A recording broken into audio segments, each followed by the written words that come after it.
Hi, good afternoon, everyone. My name is Irina Rosenfeld. I'm nurse practitioner from Institute for Neuro-Immune Medicine. I want to welcome you. We're gonna wait a little bit more. We have more people RSVP, and we're gonna wait everybody sign in before we start in our small series of webinars. We're gonna talk with you today, and I will introduce later my student who gonna present today. Next meeting on Friday, we invite to present for you our new addition to our team, and she is a nutritionist, Hailey Pomeroy. She's actually best-selling author and a leading health and wellness and entrepreneur and an enthusiast. She's a celebrity nutritionist. She's not here with us today, but she's going to be presenting on Friday, April 8th.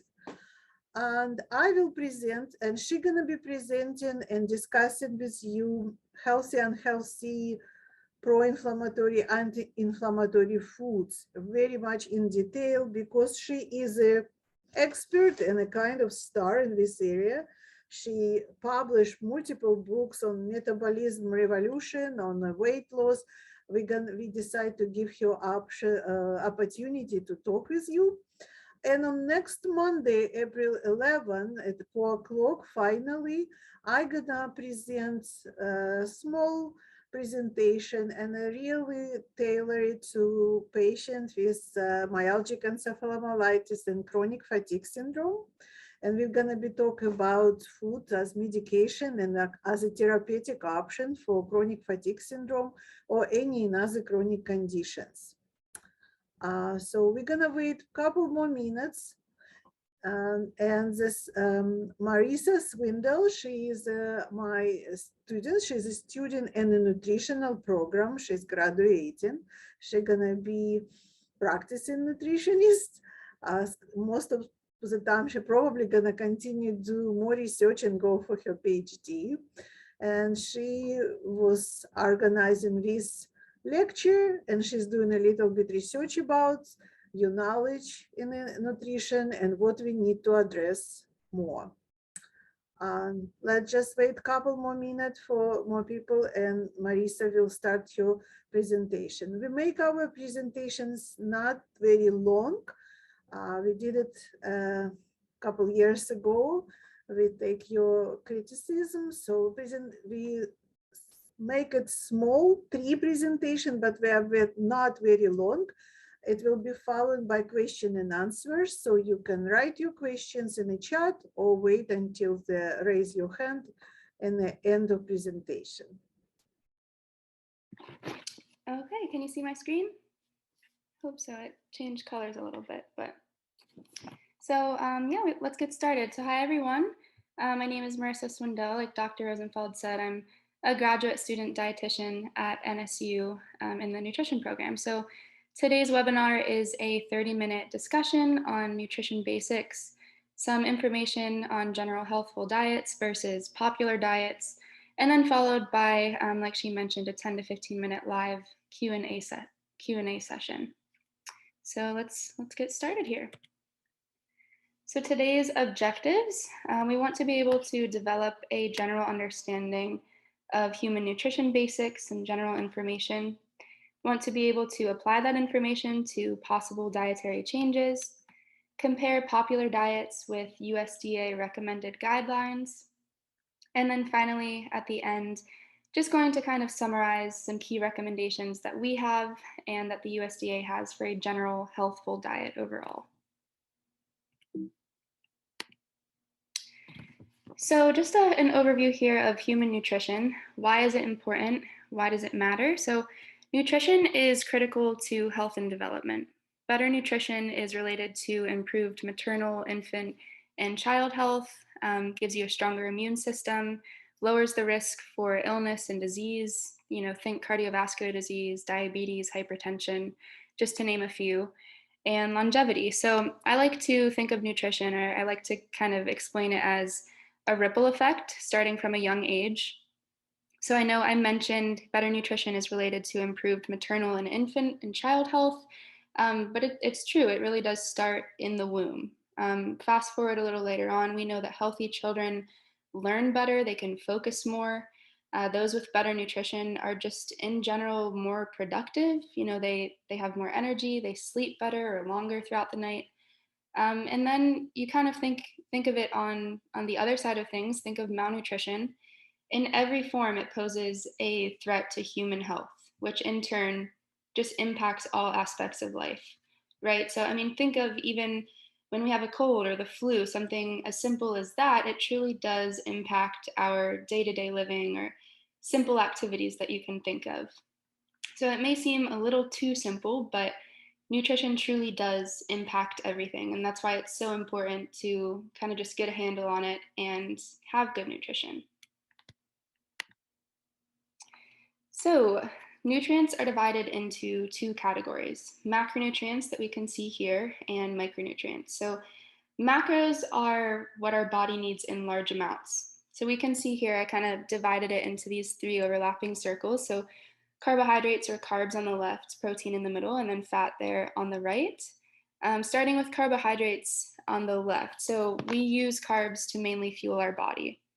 A lot of times when people think of carbohydrates, the first thing you think of is pasta and bread, things along those lines. However, we tend to forget that carbs are also in fruits and vegetables. We can see there the apple, some berries, broccoli, potatoes, and then, of course, legumes like peas, beans, things along those lines that provide us both carbohydrates and protein. Moving on to protein. Oh, and I did want to mention, we'll cover this briefly in the next slide as well, but when we're choosing carbohydrates, we want to choose whole grains opposed to refined grains. And of course, we'll go over that in the next slide. But moving on to protein, you can see here, I really did want to note that certain foods can overlap. So it's not just this is carb and this is protein and fat. You can see, like I mentioned, the beans and peas supply both carbs and protein. We have the eggs, the cheese, salmon, and nuts that supply both protein and fat. But in terms of protein, of course, we have the meat. So beef and chicken, seafood, fish, the milk, and of course, like I mentioned, the cheese, eggs, and so on. And then finally, the fat. So we see the avocado, um, common ones like butter and oil. The top picture there, I know it's kind of hard to tell what that is. Those are seeds. The nuts, like I mentioned, coconut, things along those lines. And then, of course, we'll talk about it some more here. So starting off with carbohydrates, they're simple and complex. So I know I mentioned it briefly, but when choosing a carbohydrate source, we recommend choosing complex carbs over simple carbohydrates or refined carbohydrates. So simple carbs are fructose, glucose found in fruits and veggies, just simple forms. So lactose in milk, table sugar, things along those lines, versus complex carbohydrates. So these are starches like breads and pasta, potatoes, and fiber. And so we want to choose these carbohydrates over simple ones just because it is going to supply us with longer lasting energy. It's going to kind of control glucose levels, prevent those spikes, and overall just kind of prevent that crash that we see with simple carbohydrates. Next, we have the protein. So there's complete and incomplete. So complete proteins are going to supply us all of our essential amino acids, which are what make up proteins. So these include things like eggs, chicken, cheese and milk, dairy products, beef, and so on. And incomplete would be legumes. So, beans, peas, things along those lines. I like to mention that just because if you think of someone who is vegan or vegetarian, oftentimes they are missing out on the complete protein. So that's when you kind of need to see a physician, your doctor, whoever it may be, to see if maybe you need some supplementation, whatever it may be, just so your body is getting the essential amino acids. And then next up, we have fat. So there are saturated and different types of unsaturated fats. So saturated, common ones, like I mentioned, butter, tropical oils like coconut oil, animal fats versus unsaturated. So unsaturated are going to be liquid at room temperature, and these include mono unsaturated and polyunsaturated. So polyunsaturated is the fish oils, vegetable oils, avocado. Monounsaturated is going to be the olive oil and peanut oil. And we want to choose unsaturated options just because saturated fats are linked to cardiovascular disease and some issues with the heart that we really want to avoid. Next up, we have micronutrients. So I mentioned macronutrients and micronutrients. Micros are vitamins and minerals that we consume in just about everything. So both food, you can see sunlight there. It's how our body gets our vitamins and minerals. So I like to include this picture just because a lot of times when we hear the names vitamins and minerals, we instantly think of just fruits and vegetables or leafy greens, whatever it may be. However, you can see that is definitely not the case. So, of course, you have the fruits and veggies, but we're also getting vitamins and minerals through, meat like beef, chicken. We have fish, the grains there, eggs. You can see the tea there that's going to supply a lot of antioxidants. Sunlight, like I mentioned. So really everything we're consuming, we're getting these vitamins and minerals, which aid in a variety of functions, tons of things in the body. Just a few examples here: building and maintenance of body tissues, production of blood cells, making energy into like usable forms that our body can use, aids in growth and hormone development, and so much more. Essentially, just about everything. So this is why a balanced diet is recommended. If you're eating a balanced diet, you're most likely getting all of those macro and micronutrients that you need, ultimately preventing any unwanted, vitamin or mineral deficiencies. And then I like to include this picture, just kind of a visual aid in a few of the foods or vitamins and minerals that are supplied through various foods here. And like Dr. Rosenfeld mentioned, this is recorded and it will be uploaded. So of course you can go back, take a look, rewatch if you want any information. Next up, we have water. So I like to include this just because it is so simple, but it's oftentimes definitely overlooked. So water is in and around every single cell, tissue in our body, and so on. We lose, depending on activity level, sex, height, weight, various illnesses, conditions, we lose about 1 to 4 quarts of water per day. And of course, if it's not replaced, our body will dehydrate, leading to tons of other issues and conditions. So water carries dissolved nutrients through the body. And like we just mentioned with vitamins and minerals, these aid in just about everything. So digestion, waste removal, even the regulation of our body temperature, filling spaces in between our joints, cavities, and so on. And then I like to mention the electrolytes. So these are minerals broken down into ions, and they play a central role in water balance. So although it is really simple, drink water, it's overlooked and can cause some serious issues. Next up, we have USDA MyPlate. So MyPlate is a tool that the USDA created as just kind of a visual aid, a way to help people create a more balanced diet. You can see here the USDA recommends a serving of fat-free or low-fat dairy. That's going to give you the calcium and vitamin D that we just talked about. And then you can see the USDA recommends half of your plate being fruits and vegetables, 1/4 of your plate being those complex carbohydrates or grains, and then 1/4 of your plate being that lean protein. So just an example of this, the grains, you would choose whole wheat bread or whole grain bread over white bread. Same with pasta, whole grain pasta over this regular white pasta. Maybe a chicken breast instead of a chicken thigh, or a leaner cut of beef as opposed to a fattier version. So this is, I like to give this really any age group, it can help out. It's just a way to show you what a balanced meal should look like. And then I like to mention, always include as many colors on the plate as you can. It's because this is going to provide more vitamins and minerals that we need throughout the day. Okay, so moving on to popular diets. So when I say popular diets, not necessarily super crazy ones that you think of, more so ones that when we're sick, when we want to change our body in any way, If we're experiencing fatigue or inflammation, something that is not usual, we tend to turn to the internet or the news, magazines, whatever it may be, social media. And a lot of times there's a huge list that pops up of 10 diets of 2022 that you should try, things like that. And it does become very overwhelming just because there's so much information being thrown at you, and you leave the website kind of just more overwhelmed than you were originally. So we're going to go over, I think, maybe 4 popular diets. Just kind of go over the disadvantages and advantages of each, compare it to a general healthful recommended diet, and we'll go from there. So starting with the Mediterranean diet. So of course, this is based on Mediterranean regions and focuses on, you can see fruits, veggies, fish, whole grains, healthy fats. And it's known as a heart healthy diet. This is because studies have shown a reduction in heart disease for populations that do consume this diet. And that's honestly just because it is. It's rich in fiber, healthy fats, antioxidants.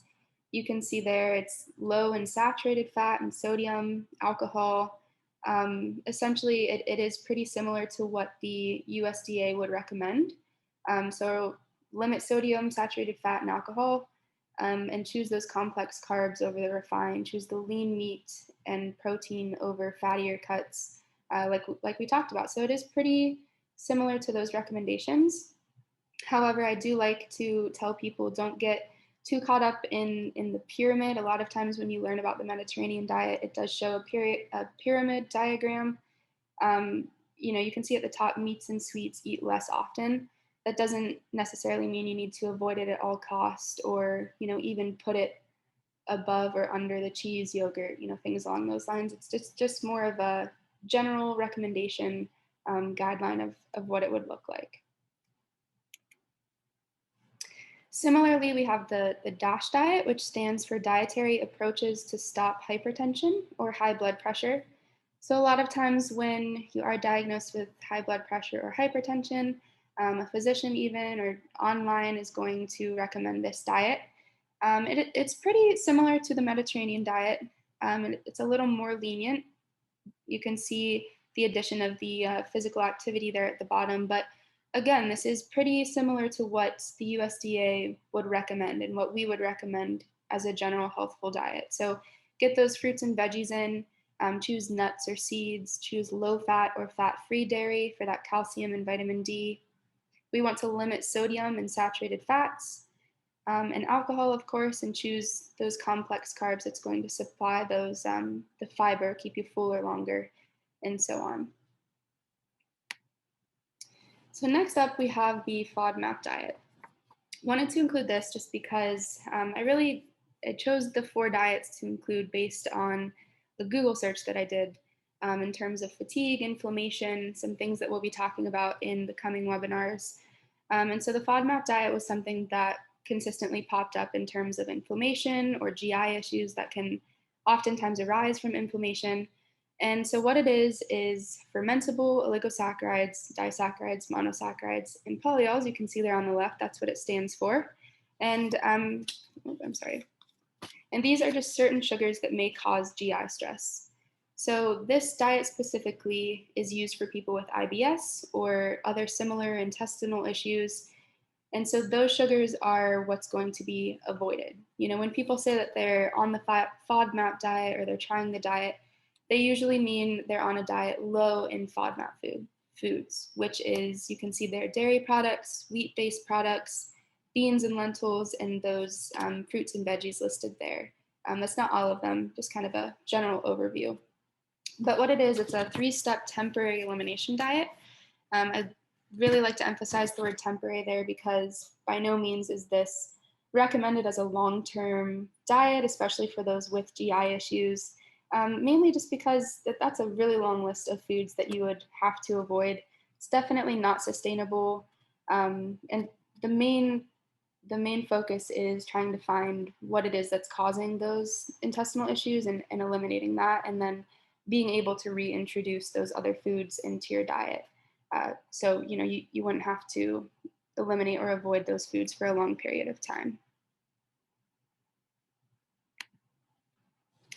And then finally, the beloved ketogenic diet. So I love to start off, I always start off by saying that the ketogenic diet was invented or created for children with epilepsy. So studies actually show that the low carbohydrates and moderate to high fat and protein ratios decrease seizure episodes in children or childhood populations. I actually did an internship with Nicholas Children's Hospital in the fall. I worked on the metabolic floor for 2 or 3 weeks, and we saw a ton of these cases where we were prescribing or introducing the ketogenic diet into a child's lifestyle. And it is not as glamorous as it may seem. It's very strict, really hard and picture children eating tablespoon after tablespoon of just coconut oil or butter, things along those lines. So it's definitely not as glamorous as it may seem. And that's referring to the standard keto diet. So there are different variations. Depends on whatever carbohydrate ratio to moderate high protein and fat ratio it is. So like I said, the standard keto diet is a lot more strict. It's going to restrict carbohydrates a little more than the Atkins, which is more lenient with carbohydrates. You can see the MCT keto diet is a different variation. There's quite a few out there, but it all pretty similar. It just stems from different ratios of carbohydrate, protein, and fat intakes. Need to mention the potential disadvantages or side effects. So nausea, low energy, and then of course, not only this diet alone, any diet we've talked about, any diet out there, you have the potential or increased risk to develop disordered eating habits. And this is just because, when you're avoiding or restricting an entire food group, a large portion of a food group, whatever it may be, you're more likely to desire that food group or binge on it, whatever situation it may be. That's why it is essential to speak with your physician. No two people are alike, so your diet shouldn't be. But definitely, if you're starting any diet or wanting to restrict any sort of food group or food, definitely speak with your physician before you begin that diet. And then finally, our recommendations. So overall, like I just mentioned, speak with your physician and registered dietitian to decide what is right for you. So just kind of touched on this briefly, but no two individuals are the same. Calories, protein, fat, carbs, vitamins, and minerals, even the amount that we need all depends on us individually. So it all depends on our sex, our weight, our height, environment, our genes. So what I need isn't what any of you need, and so on and so forth. So definitely speak with your physician to see what's right for you. If a diet is appropriate to start before you do. But in general, what we recommend is just a balanced diet. So limit sodium, saturated fat, and alcohol. We saw that with the DASH diet, the Mediterranean diet. We want to increase fruit and vegetable consumption. So this is just to kind of get those micros up. Choose complex carbohydrates. So just to reiterate, this would be choosing a piece of whole wheat or whole grain bread as opposed to white bread, or whole grain pasta as opposed to regular white pasta. And that's because it's going to supply the fiber, keep you fuller longer, prevent glucose spikes, and so on. And then choose those lean protein options as opposed to fattier cuts of beef or chicken, just to decrease your risk for cardiovascular issues. And then finally, like we touched on, hydration is key. We talked about how water is essential for just about everything in our bodies, a lot of pathways, even vitamin mineral absorption, waste, temperature regulation, everything. So this is what it means when we say just a balanced, general, healthful diet. And then I always like to mention a balanced diet doesn't mean that you have to cut out or avoid the things that bring you joy, right? So don't completely avoid ice cream or cake, cookies, whatever it is that you really like. Just like I said, as long as you're getting in those macronutrients, those carbs, protein, and fat, and those vitamins and minerals to prevent any deficiencies, it's all about balance, so you can have a cookie, you can have whatever it may be. The main goal here is just trying to prevent any deficiencies or illnesses, things like that caused by poor nutrition. And here are our references. Thank you, Marissa. It was really good start for us to start our educational. We preparing these webinars as a education, and we able to answer questions right now. We're gonna be building up our knowledge together with the patient based of basic what you explained today, and I look forward for Friday, where highly will be discussing in more details all kind of food choices and what this food provide for us. I want to start with a question. I think while another question come, what's the Marisa, and I kind of may answer if you not answer, what signs patient can detect themselves that we need to speak with a provider, with a clinician, or we need to consultation with nutrition? What sign we can find, for example, dry hair, brittle nails? What would you recommend? When patients should decide, I think I need to address something? Yeah, absolutely. That's a good question. So, I mean, like you just mentioned, you just gave a couple examples. So, we know our bodies best. We know when something's off. So, yeah, the dry hair, the brittle nails, if that's not normal for us, if something is out of the norm, definitely speak with a physician if you're worried about something. Dehydration, if you're getting sick a lot, things along those lines. If you loss of appetite, loss of weight or weight gain, if your clothes are fitting a little tighter or looser than they normally do. Basically, just anything out of the norm. You know your body best, and if something is off, if you can feel it, then definitely speak to your physician or registered dietitian about it. Yeah, sometimes of the time in our life, at some point we have hormonal changes. We can notice difference in libido. We can notice irritability.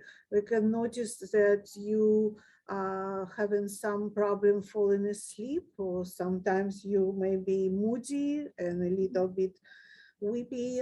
There is options to address it with your food. There is options before going to pharmaceutical options. We can actually evaluate and have tests. We have ability to do all kinds of metabolomics, very detailed evaluation of your metabolism in your body, hormonal levels in your body. Sometimes, yes, we just hitting the stage in our life when our joints are not so smooth as before, and maybe we need to change a little bit our diet and have more fat, healthy fat.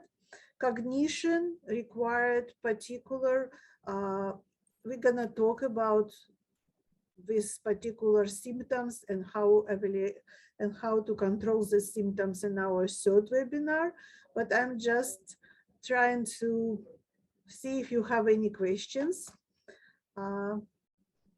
Let's see if questions are arrived.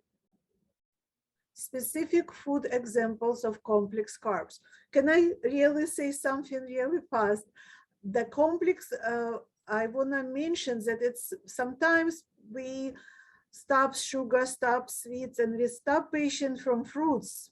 There is different fruits and different amount of sugar in the fruits. In general, vegetables and fruits are good for us. If there is irritable bowel syndrome, it must be cooked, and maybe it needs to be baked. Maybe you need to remove, peel the apples, and you're gonna tolerate. Sometimes you have to experiment and ask the nutritionist. Apple with almond butter will be digested easier than apple by itself. So there is a lot of complex carbs. Marissa, it will be fruits and vegetables. That simple carbs, it's a table sugar. This is a simple carb. Honey, somewhere still carbs, still sugar. Our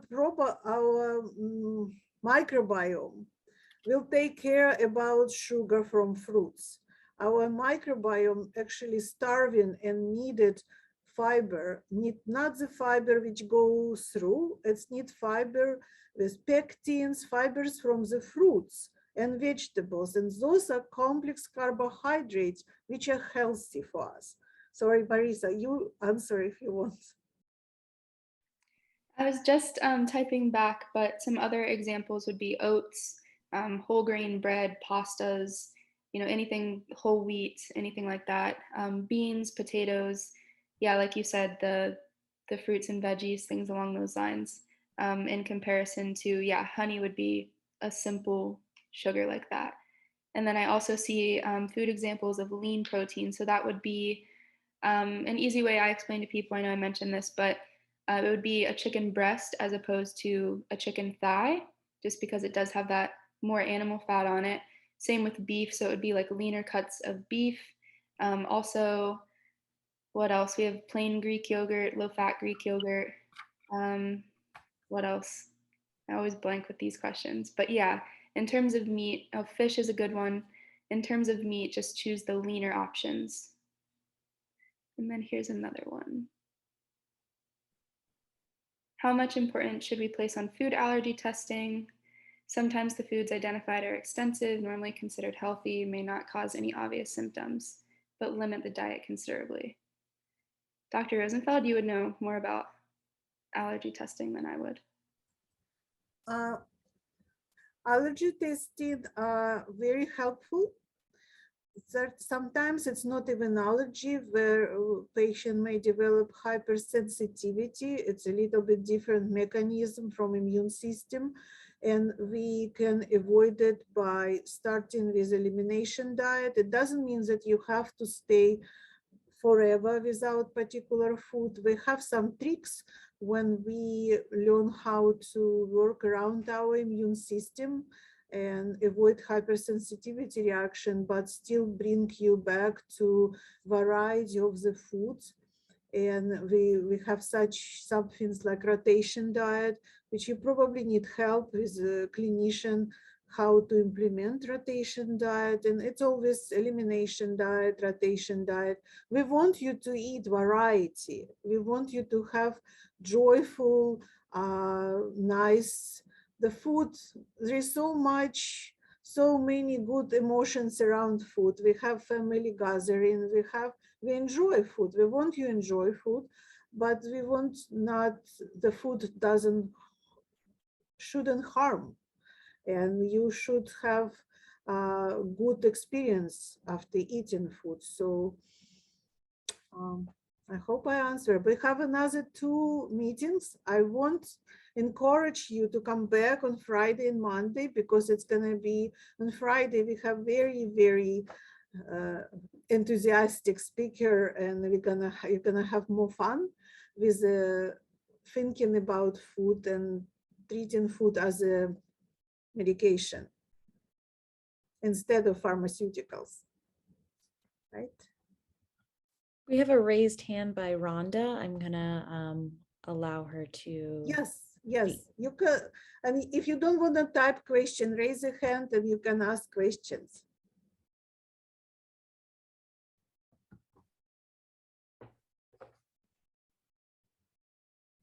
Rhonda, you are mute. Unmute yourself. I fixed that. There we go. Okay. Do you hear me now? Can you hear me, dear? Yeah, I went ahead and typed it anyway, one of the questions I had, but I was trying to look it up real quick, but I remember there being a lot of critique of the USDA recommendations. I thought it was interesting you used that sort of as your base comparison, because I'm not remembering them well.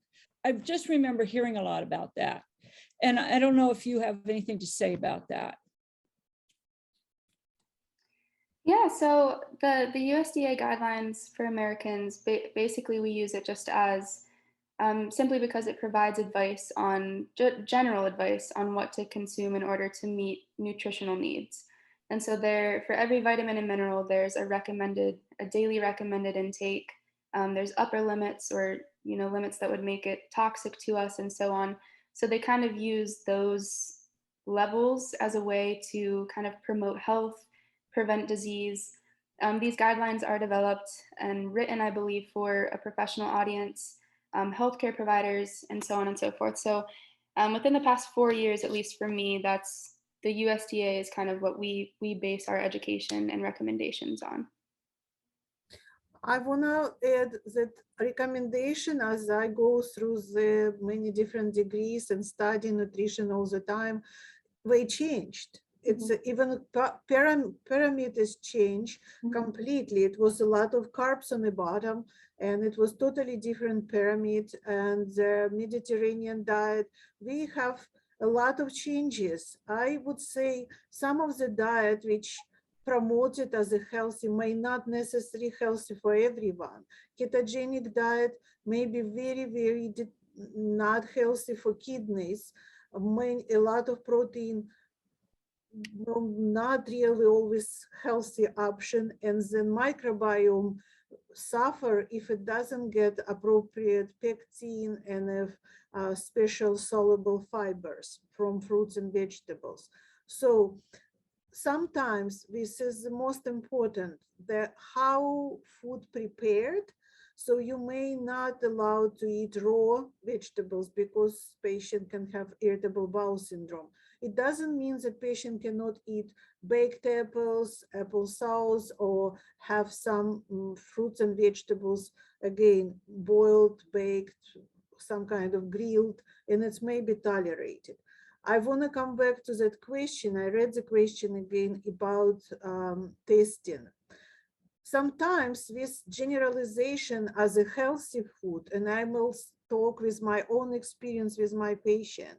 My patient may be having this smoothie, which sounds absolutely healthy, but then we do testing from Genova and in other laboratories, and the test shows that exactly everything absolutely safe choice, healthy choice for this smoothie, banana, kiwi, lemon, something else. For this particular patient can be hypersensitivity or kind of allergy to this particular healthy component of that smoothie. This is why I'm saying that those tests are really good and may needed for the patient. And I did have experience at multiple times when my patient having really healthy smoothie, but then complain that every time I have this smoothie, I have symptoms. And this is another step. Listen to your body. If you have a symptoms, if you have a bloating, if you have some flatulence, if you have indigestion after you eat particular food, make a notice, write it, discuss it with clinician, and it's maybe very healthy product, healthy food, but not for particular patient, because this patient may be eat it too many times and develop symptoms and sensitivity. So we have to kind of undo it and make elimination and then come back and have rotation. Don't eat it every day, and then you may tolerate it again. Some foods and some illnesses, you will have to make a choice that it's probably not worth it to come back to this particular food. And sometimes patient will need to do its own journey, explore something, fermented foods, some which calls them prebiotics, something like pickled vegetables or kefir. My patient knows that I love to prescribe kefir.